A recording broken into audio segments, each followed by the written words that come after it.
El chupacabras invadió mi rancho en Zacatlán, en 2026. ¿Qué tal, abuelo? Me llamo Don Roberto, tengo 55 años y vivo en Puebla. Lo que les voy a contar pasó hace muy poquito tiempo, ahorita en enero de 2026. De hecho, todavía estoy viviendo esta situación mientras les mando este relato.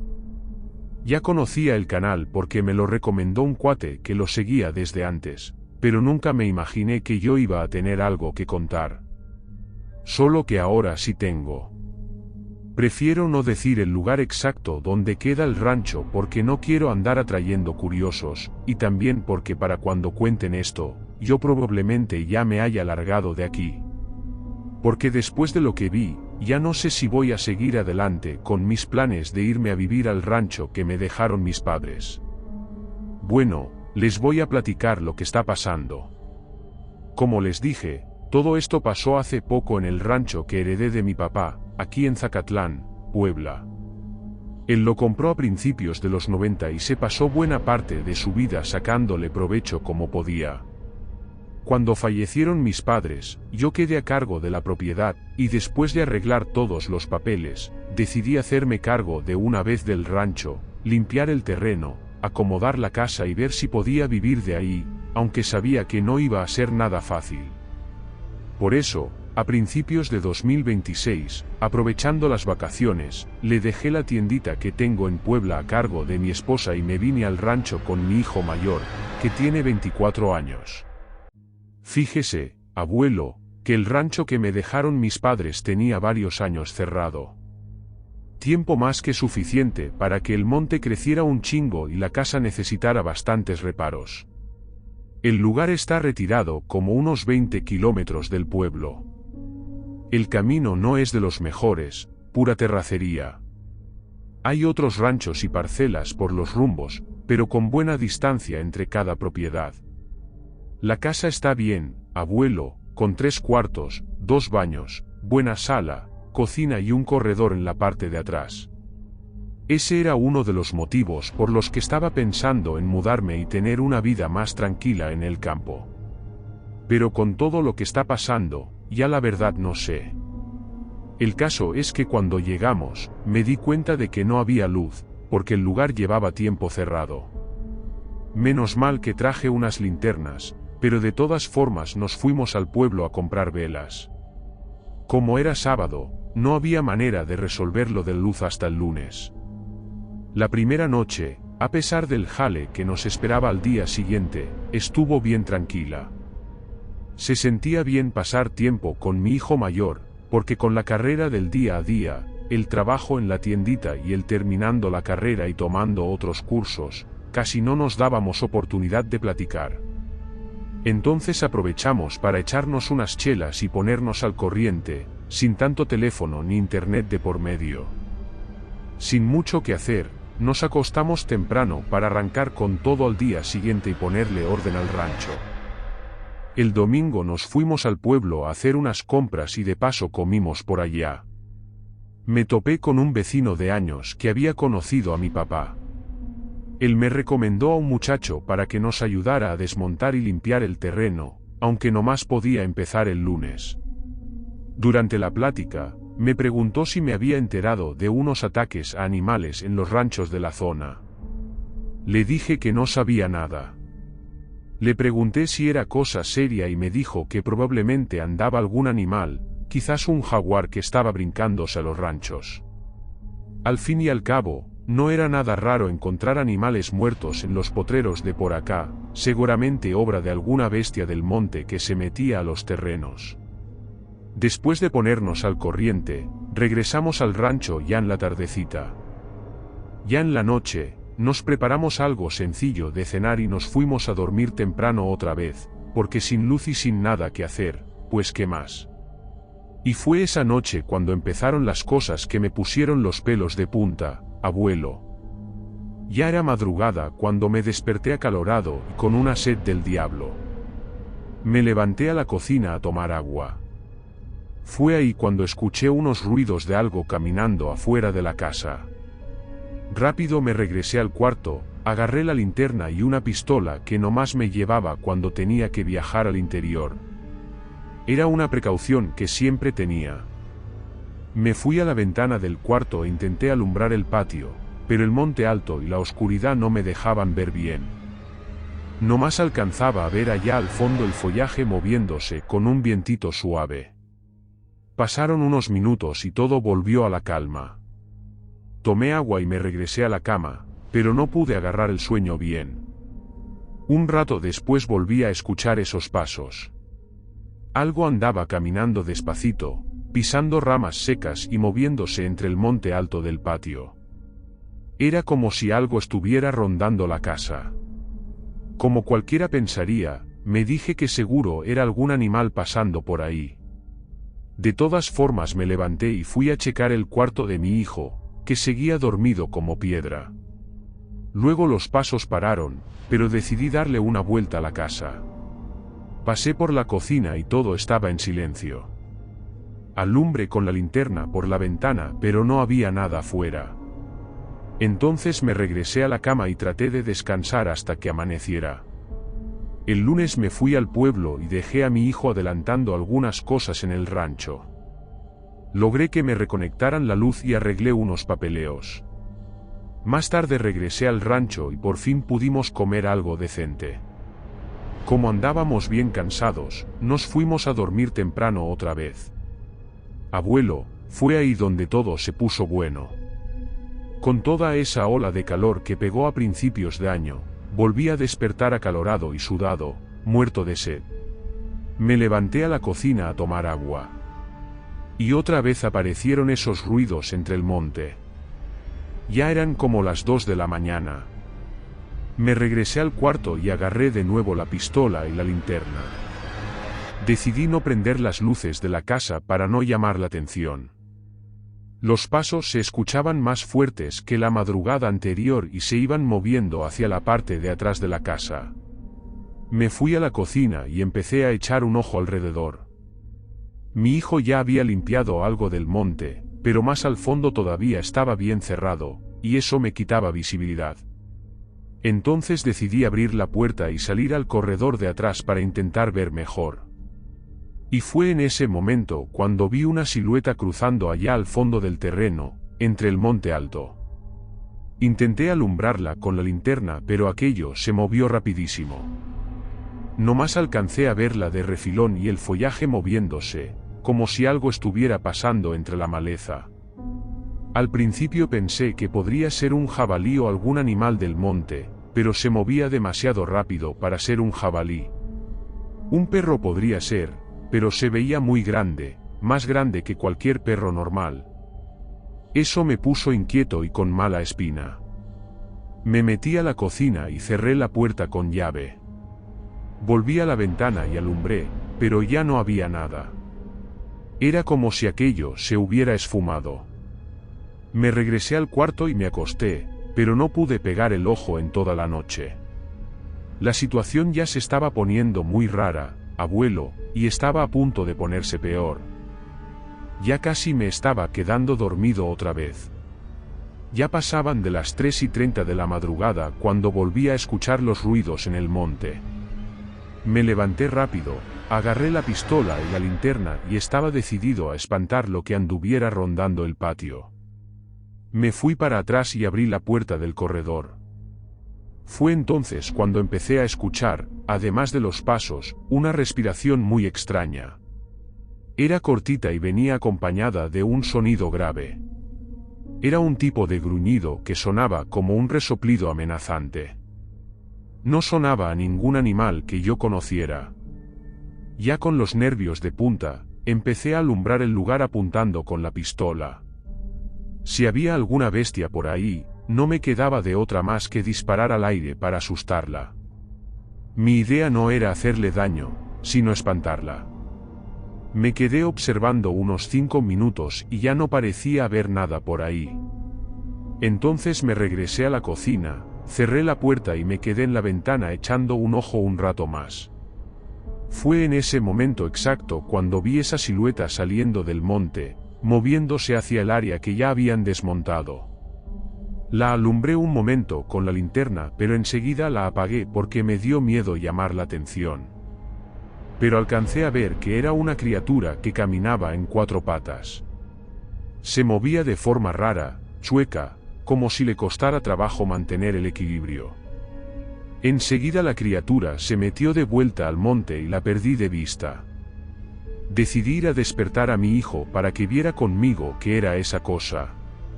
Pero cuando llegué al pasillo, él ya estaba en la puerta preguntando qué pasaba. Me dijo que había escuchado pasos cerca de su ventana. Le dije que no sabía bien qué era, pero que andaba alguna bestia extraña rondando la casa. Entonces agarró un machete y se fue a la cocina de atrás a echar un ojo mientras yo me fui hacia el frente. Cuando me acerqué a la ventana de la sala, vi esa cosa pasando a unos pocos metros del patio entre el monte más bajo. Abuelo, fue ahí donde pude verla mejor. Esa criatura es muy extraña. No parecía tener pelo en el cuerpo, o si lo tenía estaba muy ralo. El cuerpo era oscuro con la piel opaca, sin brillo. La criatura se veía bien flaca pero al mismo tiempo como fuerte, con las extremidades largas, desproporcionadas al cuerpo. Pero lo que de verdad me heló la sangre fueron los ojos, que brillaban en un tono rojizo, incluso con poca luz. La criatura miraba para todos lados, como buscando algo. Levantaba la cabeza y la bajaba, olfateando el suelo. Entonces se paró en seco y volteó directo hacia la ventana donde yo estaba. Seguramente el rayo de luz de la linterna llamó la atención de esa cosa. Enseguida la criatura avanzó unos pasos en dirección a la casa y sin pensarlo 2 veces, sin entender siquiera qué era aquello, apunté y jalé el gatillo. Abuelo, estoy seguro de que le atiné. Porque enseguida la criatura soltó un grito agudo, de lo más siniestro que he escuchado en mi vida. Mi hijo apareció corriendo detrás de mí. Él también alcanzó a ver de refilón a la criatura revolcándose y siguiendo con ese berrido espantoso. Después se levantó tambaleándose y se echó para atrás. Corrió hacia el monte del frente y saltó el cerco, desapareciendo. Me quedé parado un buen rato sosteniendo la pistola, sin poder reaccionar. Mi hijo me miraba con los ojos bien abiertos, sin decir nada. Los dos quedamos muy alterados con todo aquello.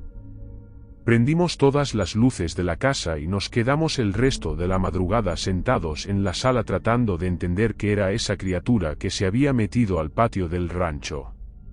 A la mañana siguiente nos fuimos al pueblo a desayunar y mi hijo no paraba de insistir en que lo dejáramos todo y nos regresáramos a Puebla. Pero yo no sabía, y todavía no sé bien qué pensar ni qué hacer con todo esto. Ahorita mismo estoy en un hotel en el pueblo. Mandé a mi hijo de regreso a Puebla y le dije que no le fuera a contar nada a nadie. Decidí no quedarme a dormir en el rancho. Durante el día voy para allá a seguir arreglando la casa y el terreno, pero la neta no sé bien cómo seguir con todo esto. Mi hijo me llama todos los días insistiendo en que ponga en venta el rancho. Yo todavía estoy pensando si echarle tierra a mis planes, pero a estas alturas ni sé si la criatura sobrevivió, si puede regresar, y me pongo a pensar en el riesgo que sería para mí y mi familia. Seguramente para cuando cuenten este relato, yo ya estaré de vuelta en Puebla tratando de decidir qué hacer. Mientras tanto, contraté a un velador para que cuide el rancho y esté al pendiente de lo que pase por ahí. Bueno, abuelo, ese es mi relato y pasó hace apenas unas semanas. Yo ya conocía varias historias sobre el chupacabras, historias de ataques a animales en ranchos y parcelas del interior y de zonas apartadas. Pero ahora me está pasando a mí. Queda decidir qué hacer, si abandono la idea de vivir allá, vendo todo y me quedo en Puebla donde ya tengo mi vida armada, o me arriesgo y me quedo con el rancho. Dependiendo de lo que pase, les estaré mandando otro relato. Pero la verdad estoy pensando muy en serio en echarle tierra a todo y quedarme en la ciudad, que aunque tiene sus broncas y su estrés, al menos es más segura. Por lo menos en lo que se refiere a estas criaturas, que para mí con toda seguridad se trata de un chupacabras. Antes de seguir, no olvides suscribirte si no lo has hecho. Y compartir este contenido para llegar a más personas. Y visitar nuestra tienda. Sigamos. Vamos por siguiente relato. Buenas noches. Mi nombre es Vladimir y ahorita vivo en la Ciudad de México. Trabajo manejando para una app de esas de viajes y la neta llevo una vida tranquila con mi familia. Pero no siempre fue así. Antes de venirme para la capital, me pasé buena parte de mi vida en el interior, en un pueblo de Veracruz, de esos donde la sierra se junta con el monte y donde las noches guardan secretos que la mayoría de la gente prefiere ni mencionar. Es de allá de donde vienen las historias que les voy a platicar ahora. Experiencias que me marcaron la vida de un modo que nunca voy a poder borrar. Nací y crecí en un pueblo chico, de esos donde todos se conocen por el nombre y donde los chismes corren más rápido que coche en carretera. Mi familia siempre fue de campo. Mi abuelo tenía un rancho en la zona serrana, un lugar bonito pero bien aislado, rodeado de cerros y vegetación cerrada. Ahí criaba gallinas, puercos y tenía una milpita de maíz que mantenía a la familia. Me encantaba pasar los fines de semana allá cuando era más joven. El aire era distinto, más limpio, y el silencio de la noche tenía un peso que no encuentras en la ciudad. La gente de allá siempre fue muy creída. Los viejos contaban historias de apariciones, de criaturas que salían en las noches de luna llena, de espantos que vagaban por los caminos desiertos después de las 12. Mi abuela, que Dios la tenga en su gloria, siempre decía que uno no debía dudarle a esas cosas. Según ella, el mundo tenía mucho más misterio del que podamos imaginar. Y quien se burlaba de esas historias, tarde o temprano terminaba tragándose sus propias palabras. Yo confieso que por mucho tiempo pensé que eran puro cuento de viejos, cosas para espantar a los chamacos y que hicieran caso. Pero el tiempo me demostró que mi abuela tenía razón. Una cosa que la gente de allá siempre comentaba era sobre los cambios bruscos de clima, cuando el tiempo se volteaba de repente, cuando un ventarrón llegaba de la nada o cuando la temperatura bajaba sin aviso. Los mayores se ponían nerviosos.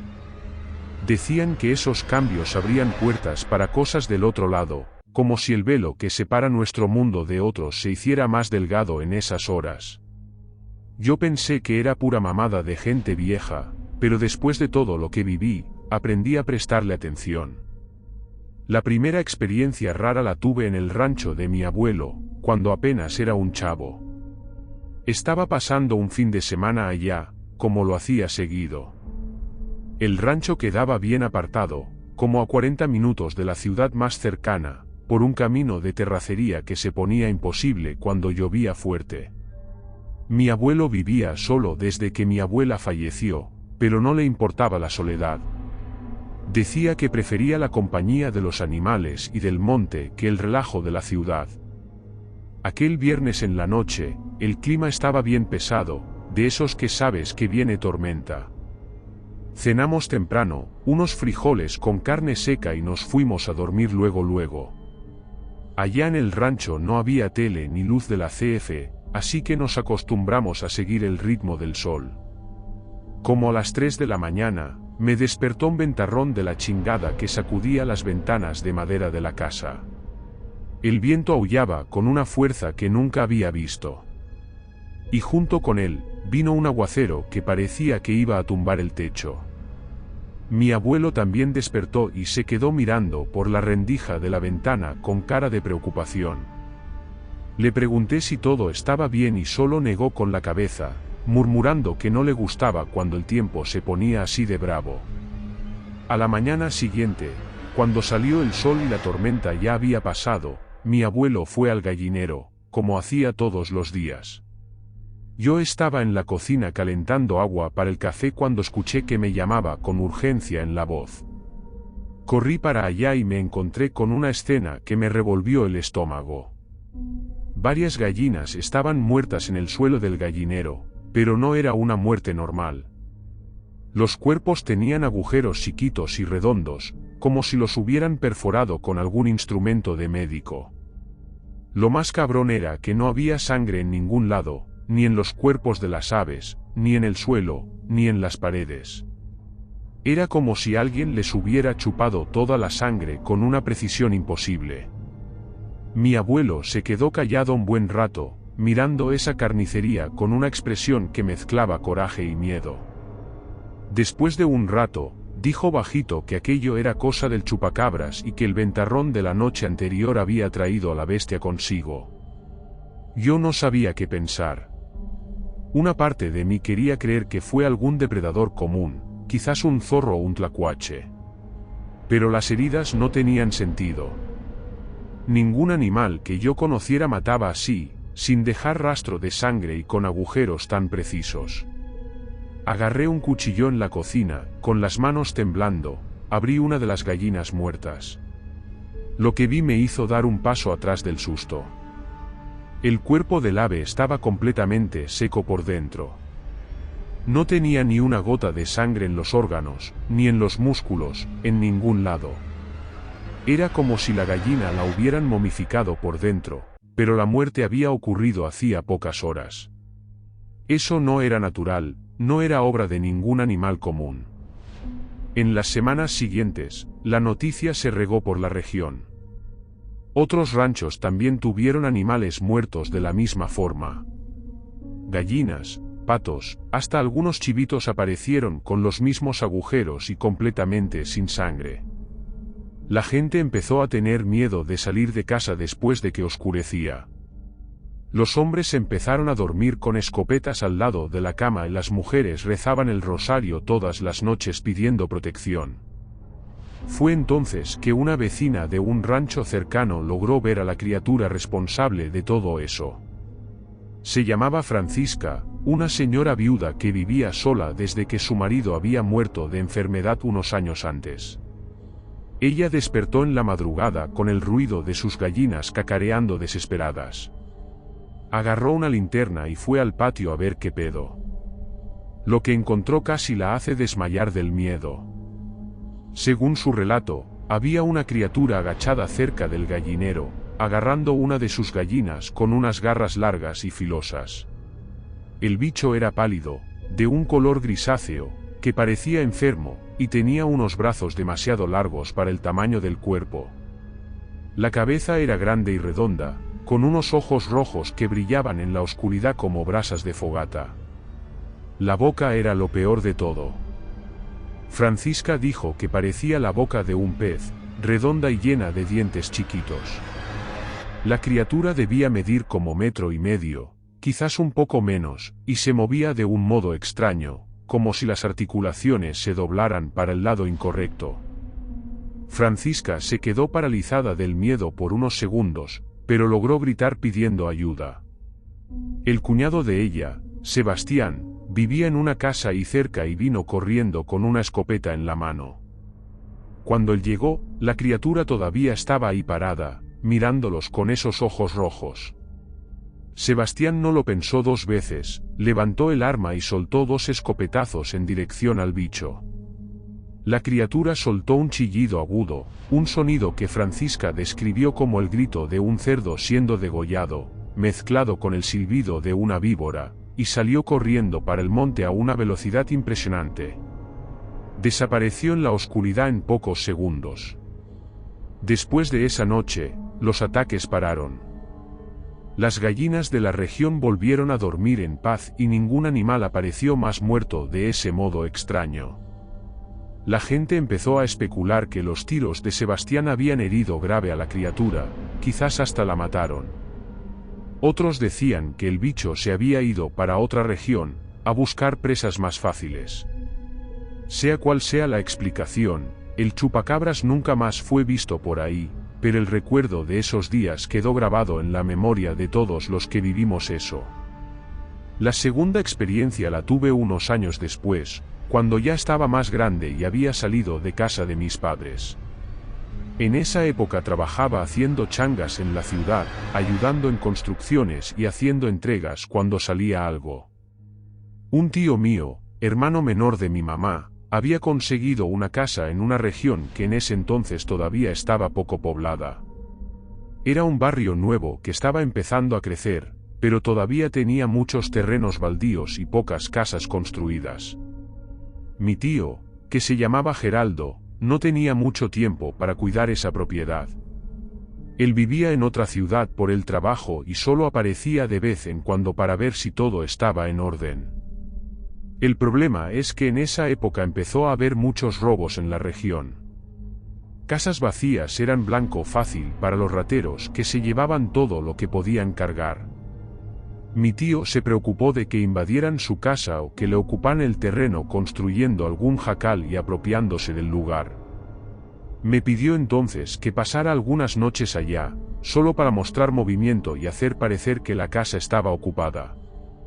Acepté porque necesitaba un lugar donde quedarme en ese momento y porque mi tío me iba a pagar un dinero por el favor. Me fui para allá un martes y me instalé de la mejor forma posible. La casa era simple, tenía solo 2 cuartos, una sala chica, cocina y baño. No tenía muchos muebles, solo una cama vieja en uno de los cuartos y algunas sillas en la sala, pero daba para el gasto. Llevé algunas cosas mías, una estufita portátil, unos mantimentos básicos y me preparé para pasar unos días ahí. La primera noche no pasó nada raro. Dormí bien, desperté con el sol pegando en la ventana, hice mi café y pasé el día arreglando unas cosas en la casa. La segunda noche también estuvo tranquila, pero a la tercera noche las cosas cambiaron. Yo había hecho amistad con un chavo que vivía ahí cerca, un sujeto llamado Teodoro, que trabajaba en un taller mecánico del otro lado de la ciudad. Nos veíamos de vez en cuando para platicar y tomarnos unas chelas. Aquella noche, Teodoro me invitó para que nos echáramos unas cervezas ahí mismo en la casa, ya que no había mucho que hacer en ese barrio desierto. Quedamos en que él pasaría como a las 10 de la noche después de que saliera del trabajo. Yo estaba en la cocina esperando cuando escuché que tocaron la puerta de la sala. Miré el reloj y vi que eran casi las 10. Pensé que era Teodoro, que había llegado más temprano. Lo escuché llamar mi nombre desde afuera, dando unos golpecitos suaves en la puerta de madera. Pero de repente los golpes cambiaron. Se volvieron frenéticos, desesperados, como si estuviera tratando de tumbar la puerta.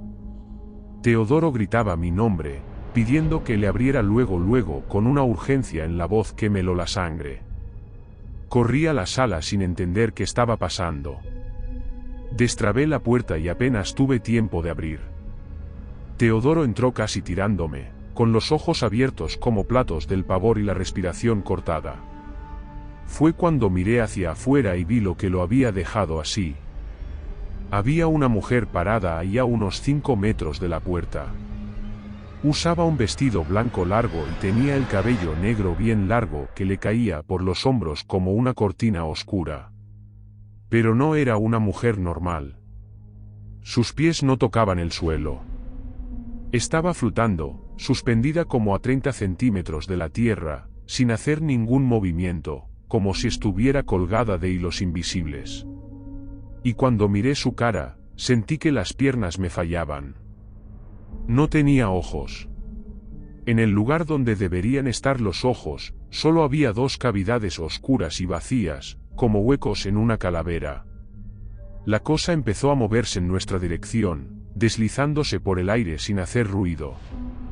Cerré la puerta con toda la fuerza que tuve y le eché llave y también el pasador de madera. Teodoro estaba recargado en la pared, temblando y murmurando oraciones. Yo también empecé a rezar, un Padre Nuestro atrás de otro, pidiendo protección contra esa abominación.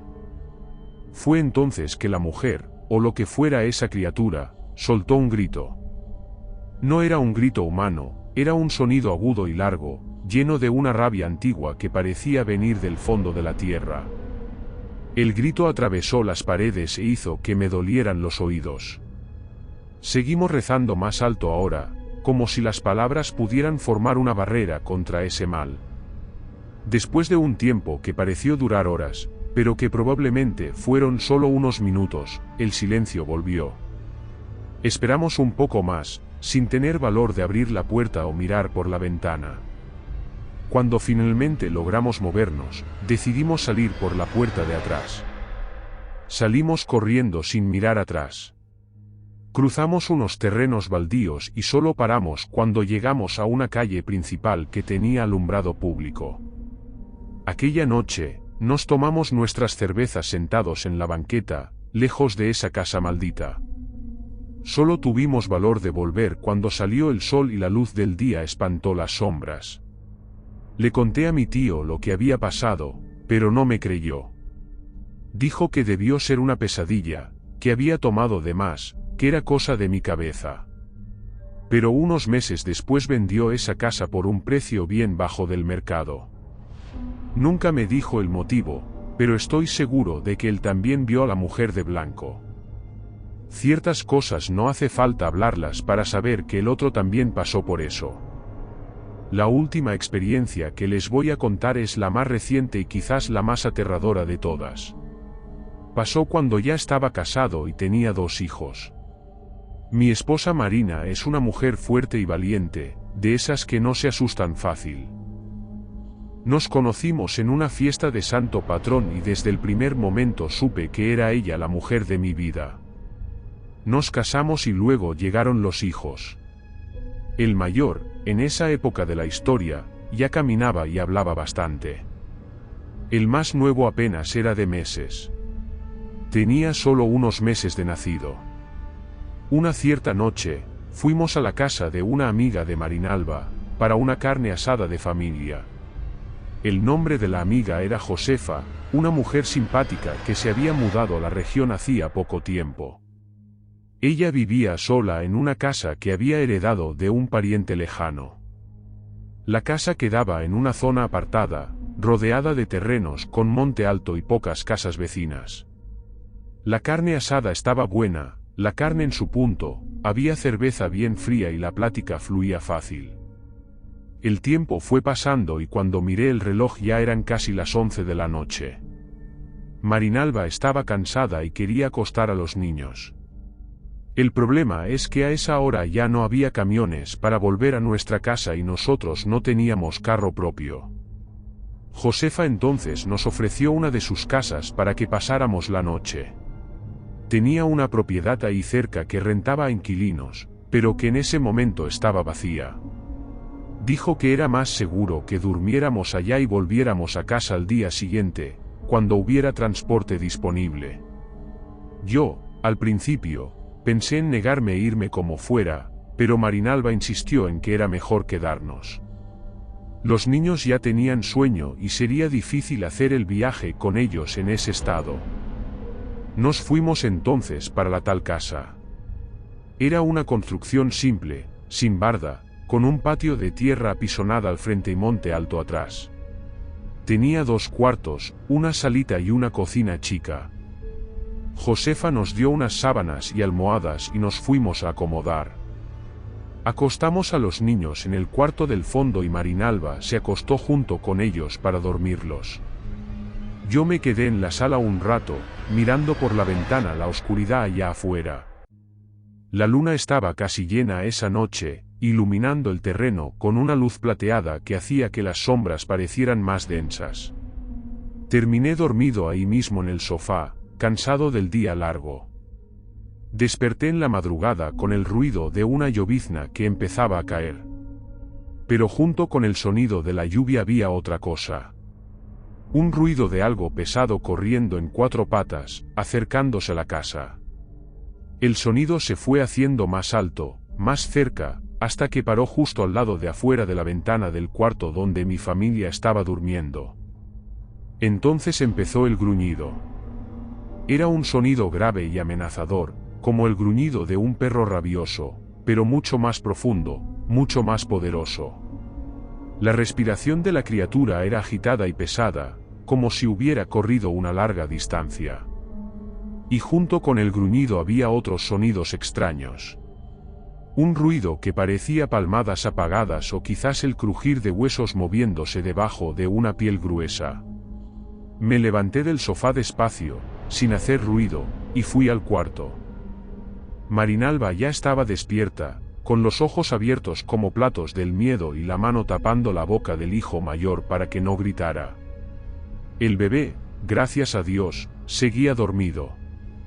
Le hice seña para que se estuviera quieta y me acerqué a la ventana, tratando de ver qué había allá afuera. La criatura era grande, más grande que cualquier perro o lobo que hubiera visto. El cuerpo estaba cubierto de pelos oscuros y erizados, y se movía en 4 patas con una agilidad perturbadora. No logré ver bien la forma de la cabeza por la oscuridad, pero los ojos brillaban con un color amarillento que reflejaba la luz de la luna. Era un hombre lobo, no tenía duda ninguna. Todas las historias que había escuchado desde niño estaban ahí materializadas al otro lado de esa ventana. La criatura se quedó rodeando la casa toda la noche. Daba vueltas alrededor, parando de vez en cuando para olfatear cerca de las ventanas y puertas. A veces gruñía bajo, a veces se quedaba en silencio por largos minutos antes de volver a empezar la ronda. Yo y Marinalba pasamos esas horas rezando bajito, rogando para que los niños no despertaran. La gente decía que los hombres lobos se sentían atraídos por niños no bautizados y nuestro hijo menor todavía no recibía el sacramento. Si él despertaba y lloraba, la criatura podría intentar entrar. El tiempo pasó arrastrado, cada minuto pareciendo una hora. La lluvia aumentó y disminuyó varias veces, pero el hombre lobo seguía ahí paciente, esperando una oportunidad. Pensé en varias cosas esa noche. Pensé en agarrar un cuchillo en la cocina y enfrentar a la criatura si intentaba entrar. Pensé en huir por la puerta de atrás con mi familia, pero en el fondo sabía que cualquier movimiento brusco podría ser el gatillo para un ataque. Cuando el primer gallo cantó anunciando la llegada del día, la criatura finalmente se fue. Escuchamos el sonido de las patas alejándose, corriendo lejos, y después el silencio volvió. Esperamos un poco más antes de tener valor de salir del cuarto. Cuando salió el sol y la luz invadió la casa, abrazamos a nuestros hijos y lloramos de alivio. Nunca más volvimos para esa casa y nunca más visitamos a Josefa. Hasta hoy le tengo desconfianza. El modo en que miraba a mi hijo menor esa noche de la carne asada era extraño, con una atención excesiva que me dejaba incomodado. Y recuerdo que preguntó si el bebé ya estaba bautizado. Una pregunta que en el momento me pareció plática casual, pero que después ganó un peso diferente en mi memoria. Hoy vivo en la capital y llevo una vida común, pero nunca olvidé lo que viví en ese interior. El chupacabras chupando gallinas en el rancho de mi abuelo, la mujer de blanco flotando sin ojos en la oscuridad, el hombre lobo rodeando la casa donde mis hijos dormían. Son recuerdos que cargo conmigo y que me enseñaron a respetar los misterios que existen en este mundo. Los viejos tenían razón. Hay cosas que uno no puede explicar. Y quien duda de estas historias es porque nunca ha estado cara a cara con lo imposible. Buenas noches.